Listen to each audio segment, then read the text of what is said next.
আদৃত কৌশাম্বীর ভাত কাপড়ের লুক প্রকাশ্যে এলো। এক মুহূর্তের জন্যও বইয়ের হাতছাড়া করছেন না উচ্ছেবাবু। বন্ধুরা, ভিডিওটি না টেনে শেষ পর্যন্ত দেখতে থাকুন। আর একটি বিশেষ অনুরোধ, দয়া করে আমাদের চ্যানেলটিকে সাবস্ক্রাইব করে পাশের বেল আইকনটিতে ক্লিক দিয়ে রাখুন, যাতে সব ধরনের আপডেট খবর সবার আগে আপনি পেয়ে যান।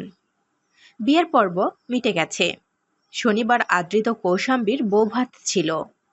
রাতে রিসেপশন পর্ব শুরুর আগে দুপুরে ঘরোয়া আইবুড়ো ভাতের আয়োজন, যার অনুষ্ঠান বসেছিল দক্ষিণ কলকাতার এক ক্লাবে।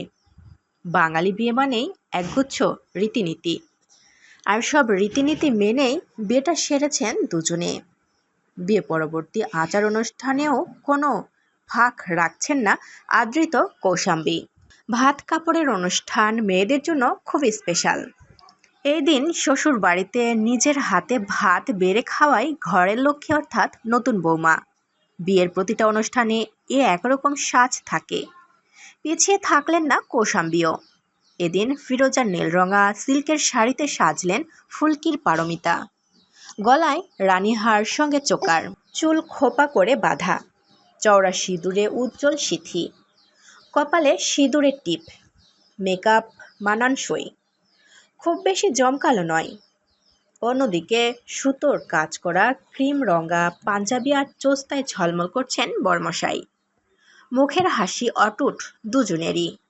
কৌশাম্বীর পাশে দাঁড়িয়ে পোজ দেওয়ার সময় বউয়ের হাতটা আলতো ছুঁয়ে রয়েছেন আদৃত, যেন কিছুতেই এই হাত ছাড়া যাবে না। এই ছবি দেখে ফ্যানেরা বলছেন, উচ্ছেবাবু রিয়েল লাইফে এত রোমান্টিক, তা তো জানা ছিল না। বিয়ের আগে পর্যন্ত নিজেদের সম্পর্ক নিয়ে টু শব্দটি খরচ করেনি দুজনে। বলেছেন সময় সবটা বলবে, কিন্তু বিয়ের পর আর কোনো বাধা নেই। খোল্লা রোম্যান্সে সার রয়েছে দুজনেরই।